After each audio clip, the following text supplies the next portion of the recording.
I know Darwin doesn't speak any English, but Alison, you're going to, as well as be goalkeeper, you're going to be translator. Just ask him before he goes how extraordinary a day that was for him and what it means to be Liverpool's hero. Foi grande dia, extraordinário dia para ti e como tu te sente aí por ter sido o homem da partida nesse jogo.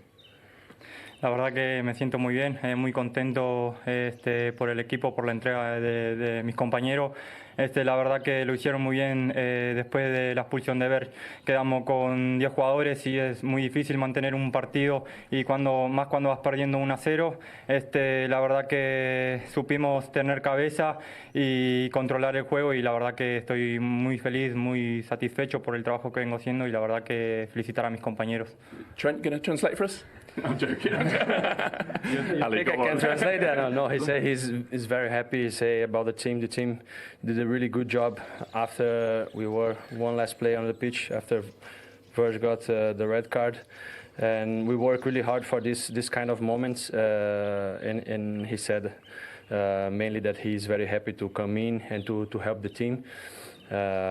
With 2 goals and it was a great performance from the team and he's really happy. Tell him well done, brilliant. He's the player of the match and Darwin can go and see the rest of his teammates. Muito bem, parabéns pela performance e o homem da partida. Bueno, muchas gracias y esto se lo dedico a mis compañeros por la entrega. Isso aí pode dizer em inglês. A couple of words? Thank you for support. Very good. Thank you. Trent, for a team that's done it all, even for that, I mean, what an extraordinary day. It's unbelievable, to be honest. It was something very special out there today. You know, you come here with a game plan. Went out the window quickly. Yeah, very quickly. You come here with a game plan. You want to dictate possession. You want to control the game. You want to try and kill the atmosphere as quick as possible and as much as possible, because you know that's a big advantage for them. But that wasn't the case, and we've had to do it the hard way, the very hard way. And I think we have made it difficult, but you know, out there we dug deep. We all pulled in together. It was something for the ages, to be honest. One of our best performances since, you know, the manager's come in, and we've had some outstanding performances as a team, as individuals, but I think we'll look back on this game as something very, very special. Alison, within the group, do you just feel like only Liverpool can do things like that? Yeah, you cannot take Liverpool underestimated even in a game like that, but to be honest, even when we play against them here last season, they had one player sent off and was really hard to play against 10 men. When you play as a unit, you can do so many things on the pitch. You can make the pitch be smaller. With the quality that we have in the team, we can do so many things. And we said in the changing room in the halftime that we should believe we're going to have chances. And we should believe that we are capable of doing something here tonight, and we did it. I think this is on the history among the so many games that we play, so many. Just behind Barcelona, something like that? Yeah, something like that. I think that game, no comparison. But this one is one of a kind. Trent, right towards the end, I think it was perhaps an injury time. You were in the corner and you just let out such an outpouring of emotion. What's going through your mind there? The first half an hour, perhaps? You know how difficult it is. I think you dig together as a team. I mean, it sounds strange, but almost going down to 10 men, it brings the team tighter and closer together. It makes you stronger. And you have to do the extra yards. You have to fill in the gaps. You can't switch off. And we've all pulled together. Like Ali said, we spoke at half time about the belief that we had for what we wanted to do. And did you genuinely believe? I mean, you don't genuinely believe you're going to win the game, but you know if you stick together, you've got chances. And I think, you know, the mentality at half time is, you know, you're not coming out here and you're not trying to, you know, score 2 goals straight away. You want to hang into the last 10-15 minutes, give yourself a chance, and know that they'll get tired as well, and you'll hit them on the counter. And I think we've executed that game plan. We changed, and the lads that came on, outstanding. Jarrell Kwanzaa, absolutely phenomenal in his first game for us, coming on in an atmosphere and an environment like this is extraordinary, and to hold his own in the way he's performed is outstanding. You know, everyone, Darwin, Harvey, everyone that came on was outstanding. Just at the start, after the booking, which perhaps you're a bit unlucky with, I mean, your heart must have been in your mouth when you pull back Anthony Gordon.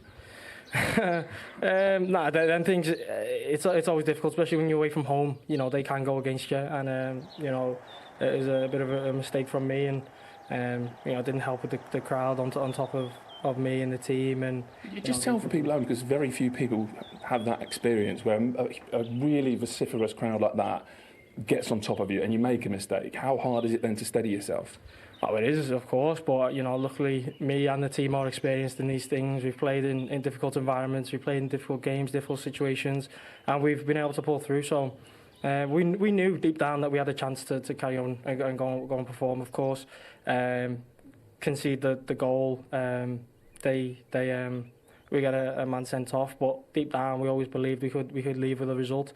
And to leave here with 3 points is a good thing and a very, very difficult thing, but to do it in the way that we did was something that you know, we'll be very proud of, and we'll look back on this game with fond memories. And lastly, Alex, how important not just the result is, how they've gone about getting it, because coming here was always going to be tough. I think Newcastle has gone into this game favourites, 11v11, but the situation they found themselves in, unbelievable result for Liverpool. As for Newcastle United, they usually finish games so strongly. They're one of the fittest, most athletic sides in the Premier League. How did that happen? Don't know. Shell-shocked. I think you see some of the Newcastle fans just sitting in disbelief as well.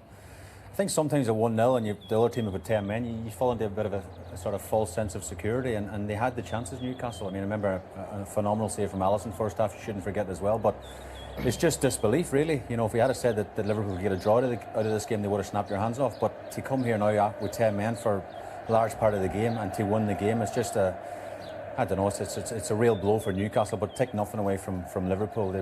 They sat in a really comfortable sort of low block, didn't give them too many chances second half, but when they broke, and Nunez especially, he was clinical when he got the 2 chances. I think Shay's right. I think because Newcastle were in that much control, because they weren't having much trouble in behind them, they were still committing men forward, they were still trying to get the second goal, and they just got hit by a sucker punch, because last season you see Newcastle 1-0 up, they'll be going down, they'll be rolling around, the trainer will be coming on, they'll be just doing all sorts to try and get the 3 points. Now. Yeah, but they had time on, but you're never going to add the time back that you waste. So I don't know, maybe it was the fact that they were in such control that they just got caught twice. There is lots to get into later on. As you said, Alisson won't take the headlines from this game, but that's the most saves he's ever made. One of them. And suffice to say, as we were watching the game in the studio just before coming back to you, there's a bit of excitement in here as well.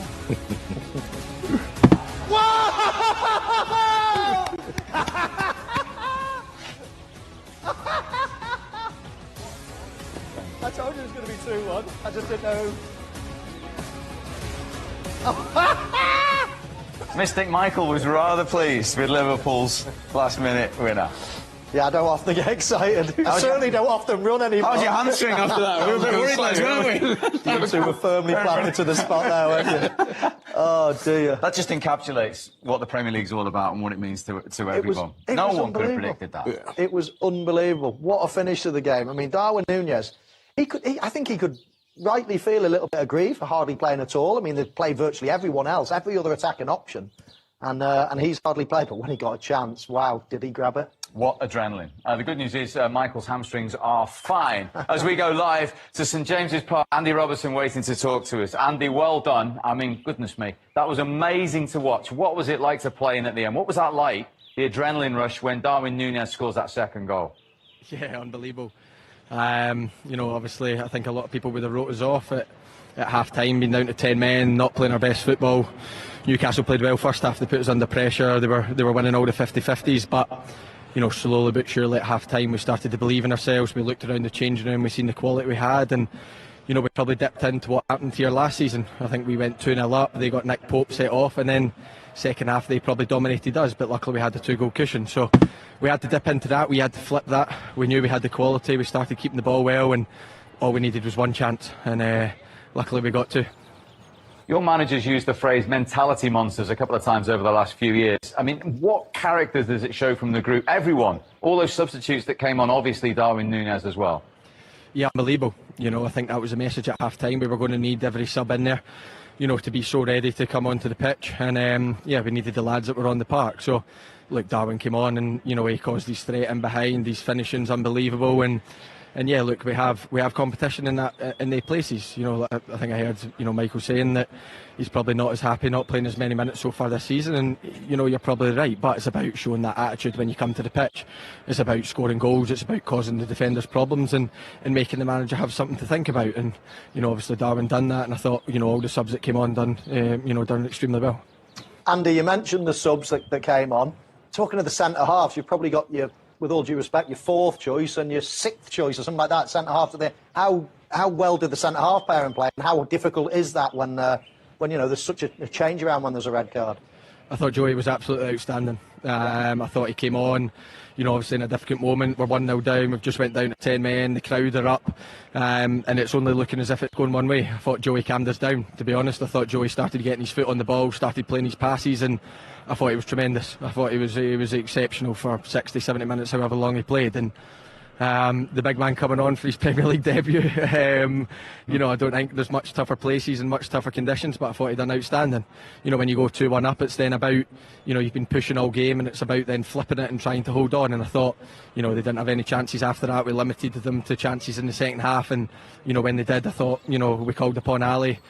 I thought he made some, the save in the first half is absolutely ridiculous. I don't know how he's done it, and that keeps us in the game, and then it allows us to do what we've just done. And Andy, you mentioned the red card there. What was your view of it? Did you have any issues with it at the time? From where I was, I just seen him getting the ball, but I was blindside to it, so I didn't see if Fudge caught his foot now or not. Obviously, that's the first time. Yeah, look, he obviously catches his foot, and it's difficult. He gets the ball as well. I think we were rightly to argue it, and I think Newcastle would have been the exact same, but. Did he have control of the ball? I'm not sure, but I think he does come through his foot after seeing it like that. So, look, we take it on the chin. It's a lot easier sitting here now and talking about the red card after a positive result than, maybe the way it was looking like it was going to go. So, look, we're really happy with the result. Obviously disappointing to lose Virgil, but, we'll deal with that. And, we need to start playing as well with 11 men as we did 10. That's probably, 2 games in a row now that we've played better with lesser men on the pitch. And finally, Andy, you've obviously got 7 points out the first 3 games. You've gone away to Newcastle, you've gone away to Chelsea. It's not bad of a start.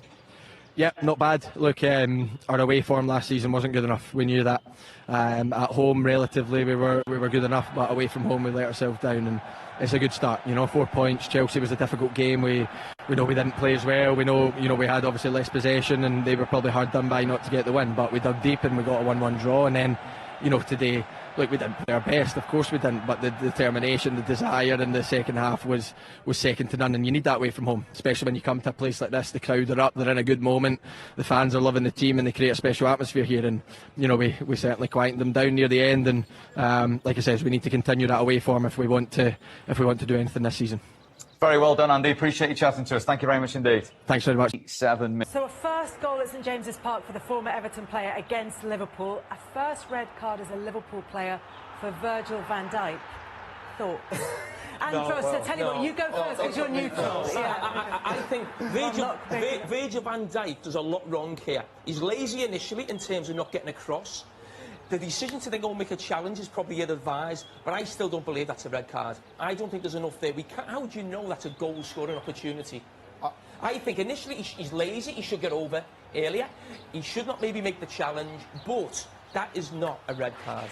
I'm on the fence here because I agree with Jamie a little bit that you don't know it's going to be a goal-scoring opportunity until you see Isak's first touch.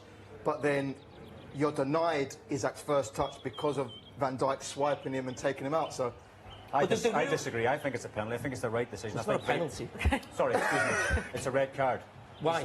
Because he's going through. What Isak's trying to do as a centre forward, he's trying to let the ball run across him. Of course he is. And then he's through 1v1 against Alisson. But so he's denying a goal-scoring opportunity. The red card is not about Van Dijk giving a foul away. He's given a foul away. It's a foul, no doubt. But we don't know if he denied a goal-scoring opportunity. Well, he's actually ahead of the ball. The only argument is you don't know because Van Dijk swiped him. Yeah, of course. Yeah. But then, was it a denying of a goal-scoring opportunity? But then you can't just go around swiping strikers before they take their first touch and say, not a goal-scoring opportunity. Well, I said it was a foul.